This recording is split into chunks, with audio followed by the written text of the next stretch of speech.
guys ever feel you were just drowning in curriculum choices and just don't even know where to start? One of the first questions I always get asked is, oh, you're homeschooling. What curriculum do you use? What curriculum is the best? I'm always kind of hesitant to share. Every family is so unique. Every child is unique. And just because something works for our family doesn't mean it's going to work for everybody's family. But I did want to share with you guys the things that we're using for kindergarten and for second grade. And I'm also going to share these in the order that we use them throughout the day. So you can kind of get a sense of our rhythm and our schedule, even though I use that term very loosely. And as a reminder, I do have a free PDF, link in the description, called Curriculum Confidence. It's a list of 15 questions and helps walk you through the things that I'm thinking of, whether I should purchase a curriculum or not, and seeing if it is a good fit for our family or not. Because I've definitely been there where I see a new curriculum and I get excited about it, maybe impulse buy, and it may not be the right fit for our family. So go ahead and download that guide. First off is our morning time. Now, this has evolved over time. It has taken time for us to be consistent with it. And even a year in, we're still not always consistent with it. Doesn't have to be something elaborate. We try and keep it really short, simple, but impactful. So what we start with is our memory binder. Saw this idea from Sarah McKenzie with the Read Aloud Revival. There is a section for new things we are memorizing, and then there's a couple sections that are review. Section for Bible verses, there is a section for poetry and things like that, and then there's a section for just the common facts that are good to know in life. Right now we're working on memorizing our street address and mom and dad's phone number. It's really quick. I'm not super stringent on, making sure they can recite it without looking. I'll say part of the verse out loud, for example, and then they'll repeat it and just get more and more familiar with that verse. This goes pretty quick. We're only spending about 5 minutes on this. All right, guys. The second part is our Bible study. Right now we're using Rooted Family Bible Curriculum from Treehouse Schoolhouse. We're only a few weeks in, but this has been so wonderful. The first section is all about identity, and each week you have a different I am statement that you declare. And if you saw a couple videos back, you know I am a big fan of I am statements and identity. So far, this has just been a wonderful addition to our morning time to just establish a good routine and to set the tone for the day. And this is really quick as well, easy and simple to do. There's not a lot to it. It's pretty much open and go, so you don't need to prep anything. And it's really easy and gentle to just go through it in the morning, and it just really helps us set the tone for our day. After the Bible study, I mentioned this before, we subscribe to World Watch. There is a link. You can get a free month to see if you like it and see if it's a good fit for your family. So typically once we're done with morning time, we're cleaning up after breakfast, the kids are playing, or they might run outside while I set up the one-on-one work for my kindergartner. Pretty simple. We're working on reading and we're working on math. I started her with Teach Your Child to Read in 100 Easy Lessons. This is what we used with my son, and he picked it up really quickly. He did not struggle to learn how to read. So I was like, okay, we'll try this out with her. Not the same experience. She definitely struggled a little bit more with this. And so when I was looking into options for her, I came across a post that was talking about differences in learning and how that might impact how they learn how to read. She had a son that was more logic brained, like my son, who did really well with this. But then she had a daughter who was more artistic, learned more by patterns and rhythms, who did not do as well with this. And this is what she recommended instead: Gentle Lessons in Letters and Sounds by Gentle Feast. And so I looked into it and I was like, you know what, that sounds like it would actually be a really great fit for my daughter. So we got it, and she has been doing wonderful with it, and it has definitely been a great companion with this. So by us doing this with her, and this is just 5 minutes a day, has made this much more impactful and productive. And when it comes to children and different learning styles, I highly recommend reading The 8 Great Smarts. And there's a video here that talks more about it. It goes so much deeper in just the 3 learning styles, auditory, visual, or kinesthetic. It goes so much deeper than that, gives such great insight into the different ways that kids learn. And it also gives you some really key insights into what their strengths are and what their weaknesses may be, so you can tailor their education to those things. Before you even start diving into the sea of curriculum, I would definitely recommend reading that book. So for math, we are doing Dimensions, Singapore Math, grade A. For a year of math, it's split up into KA for the first half, KB for the second half. For each half, there is a teacher's guide, a textbook, and a workbook. There's also a test book that you can get as well. Now, when it comes to the instructor's guide, there are 2 different ones. There's one that's made for homeschool families, and there's one that's made for being taught in a classroom. The one that's designed to be taught in a classroom is actually the one I get. It's a little bit cheaper, and it has just more hands-on learning activities in it. It's a multi-approach teaching style. There's going to be opportunities for discussions and critical thinking. There's also going to be the games. There's going to be hands-on activities.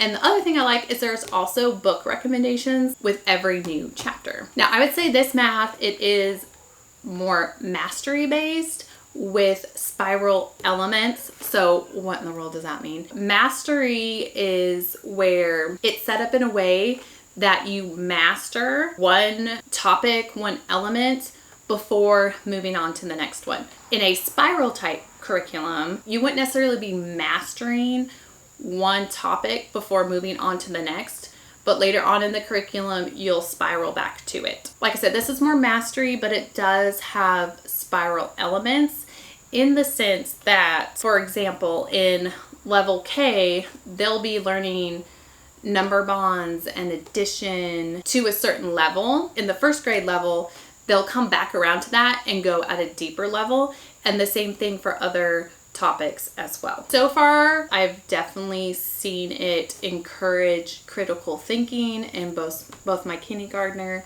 and my second grader. They also do a great job taking math from physical, like say counting physical objects or putting physical objects together, to pictorial, so being able to show that same thing in pictures, and then taking that and translating it to abstract, where it looks more like a traditional math equation. And both my kids so far, like I already said with the reading, they're 2 very different learners.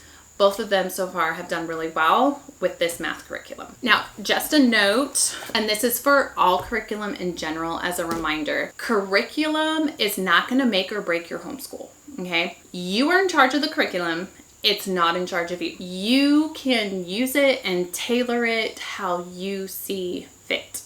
And that's one of the nice things about this curriculum, is if you have more of a hands-on learner, or more of a discussion-based learner, or a kinesthetic type learner, or like my daughter who learns more in patterns and rhythms and is a little bit more artistic, I can tailor this curriculum to both my students. There's different approaches and different ways that you can use this curriculum. Now, one of the potential drawbacks, and probably the most difficult thing with this curriculum that I've come across so far with my kids, is some of the chapters, and this is where the mastery part comes in, can feel like it's dragging out forever. We're often not doing the textbook and the workbook in the same day. And if there's days where we're just kind of burnt out on math, that's kind of what I use the test book for. For example, my second grader, he was just getting really burnt out on the subtraction chapter because we have been on it for so long. He'll go back to his previous test book, so I don't actively test them while they're learning the material,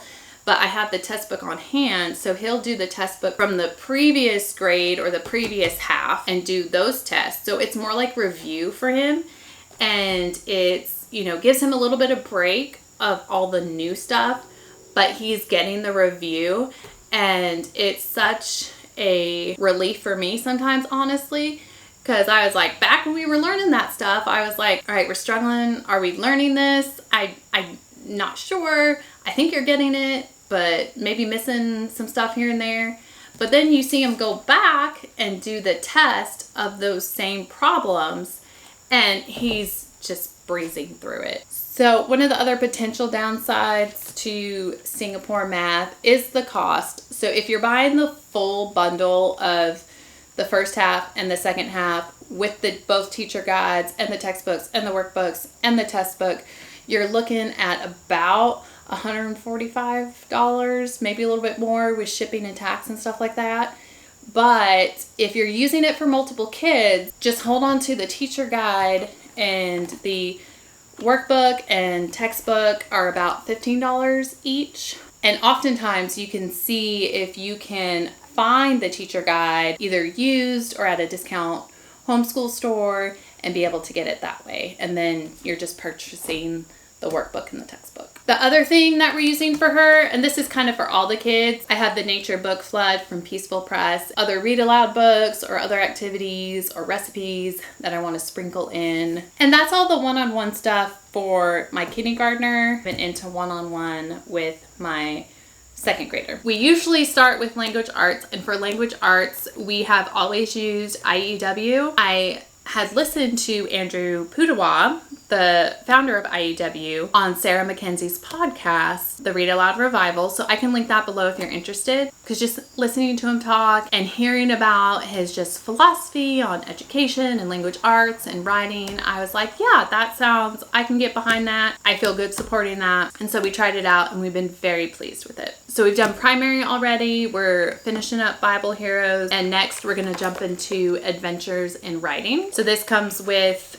the teacher book and the student book, and each lesson is divided up into 4 days, which is perfect because we're only doing these core one-on-one subjects Monday through Thursday. I love that he also has a wonderful reading list available. Specific for this one, there are book recommendations for each lesson as well. Some say that it's too structured. It doesn't allow for enough creativity. So far, I have not found that to be true, but we've only done the subject-based studies yet. We haven't done the video lesson structure and style yet.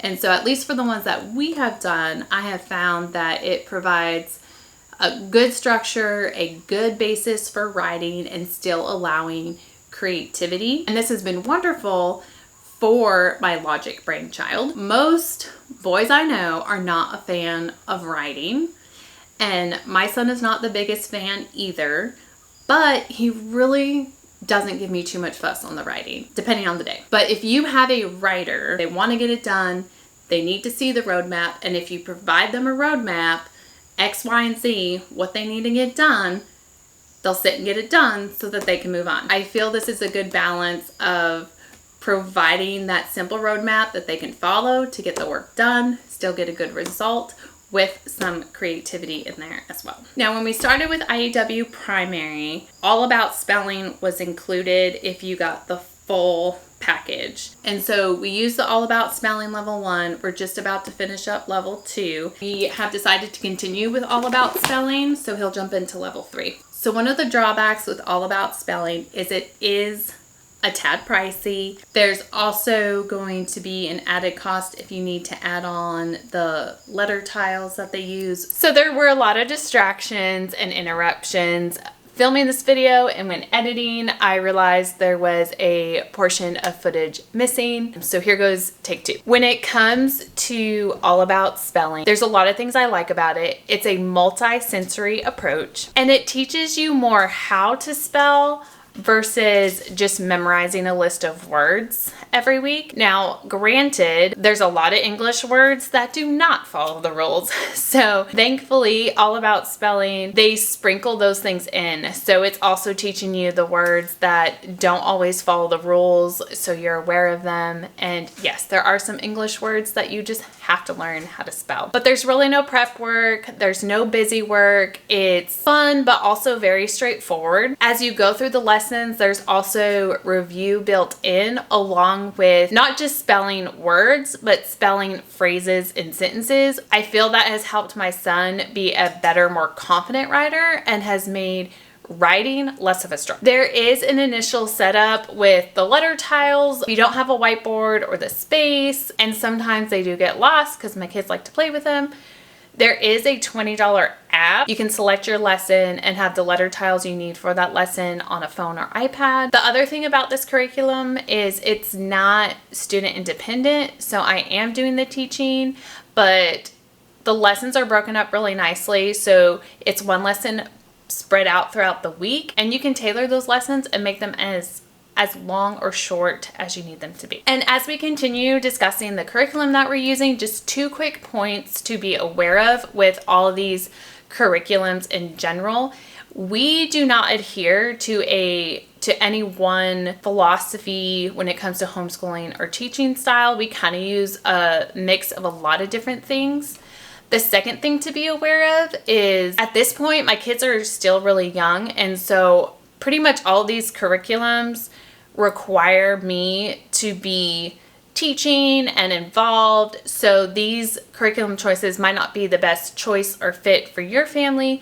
If you are looking for something where your students can be a little bit more independent. So for one of the days, I use Chronos, and this is not a curriculum, but it's more of a guide, and it goes through history chronologically, and it is full of all sorts of links and resources. This one's pretty budget friendly. I like having hard copies, but this one I would recommend getting the digital copy because that also includes all the updates later on. For this, like I said, I just have a kindergartner and a second grader and a 3-year-old. So we keep this pretty simple. For every section of history, I just look at the summary of that time period, and we spend a minute or two talking about it. Pull up the YouTube videos that are for their age range, and I'll look for some of the books that are recommended for their age range, and we'll read those. And that's kind of it. For one of the days, we do geography, and this one is also budget friendly as well. Just know you get a digital product only. I did go ahead and have it printed off. And throughout the lesson, there's links for deeper learning, there's discussions, there's also hands-on projects, recipes that originate from that state that you can make together as a family. And there's also bucket list places. So if you're studying a state that's near you, you can go ahead and check out that state. So we are starting with the South Atlantic, since that includes North Carolina and our surrounding states. The one thing is, it may seem not really overwhelming, but there's just a lot of different directions you can go. If there's something my kid is interested in, we can just do a deep dive on that. And so we're just kind of working through this at our own pace. On the other day, we are doing astronomy. So I came across recently Journey Homeschool Academy, and they have different levels of science courses. Elementary levels was astronomy, so I thought the kids would find that cool. This one has a little bit of prep, but not much. And the thing that I like about it is there's a lot of different offerings in it, and you don't have to do everything. You can kind of tailor it to you and your needs of your family. What I've been doing with this is there's a copy work page that they'll do, and usually eating a snack while watching the 15 to 20 minute video for that day's lesson. There's a couple review questions I'll go through with them, mainly with my second grader, to see how he retained the information, and then we'll go ahead and do the hands-on project. There's a ton of book recommendations. You don't have to do them all. Usually I just, whatever 2 or 3 I could find at the library, and we'll sit and read through those. It does have a Christian worldview approach, and the videos are really engaging and interesting. We love watching them together. It is a bit expensive. It's about $150. I'm not sure about the elementary grades. I know for the older grades, that's for a year time frame to take the course. I'm not 100% sure on the elementary grade levels if that's for a set time or lifetime access, but it is family access. It's just that one price for your whole family, but it is an added expense if you want to purchase the physical workbook and the physical flashcards. And the last thing that we're doing as a family is the Read Aloud Revival, her premier membership. I looked into it this summer because they were doing Shakespeare Summer, and I was like, you know what, I'll pay for it for 3 months. We'll see how we like it, see what is offered, and it is really amazing, all the offerings she has. So for each term, there's a family chapter book that you'll be going through and reading aloud, along with a selection of picture books. And with each of those books is a family guide, and it has so much in there. There's also Look Closely videos where Sarah McKenzie goes in and talks about the books and some things to look out for. And so far we found those videos really valuable. There's also Zoom calls with some of the authors, and so my kids are really excited about some of the upcoming authors that they're going to be able to meet on a Zoom call. The moms are also reading through a book as well and discussing it in the forum, and they have their own Zoom call as well to further discuss the book and chat and fellowship. It is $240 for the year, so I know that's not going to fit in everyone's budget, but I think that is one thing, just because it is so valuable, that we are going to try to keep in our budget. So that is what our next year, I think, of homeschooling is going to look like. We may have to change or adjust, and remember, this is just an ideal. Every week, every day looks a little bit different, and when it comes to curriculum, again, it is just a tool. There is no one best curriculum. It will not make or break your homeschool. My big suggestion is really diving into that book, 8 Great Smarts, and just really figuring out how your child is smart and how you can tailor some of their learning to best not only suit them in their strengths, but also push them and challenge them in some of those smarts that they might not be quite strong in. And remember, you got that PDF guide. If there is a curriculum that you're thinking about, go through those questions, the type of things that are prudent to be thinking about, so you just don't jump in and buy a curriculum that you get excited about. Any additional questions, drop them down in the comments or reach out on Instagram. I'm happy to help in any way I can as we are on this journey of homeschooling. So I hope it's helpful. Share this video with someone you know that homeschools, and I will see you in the next video.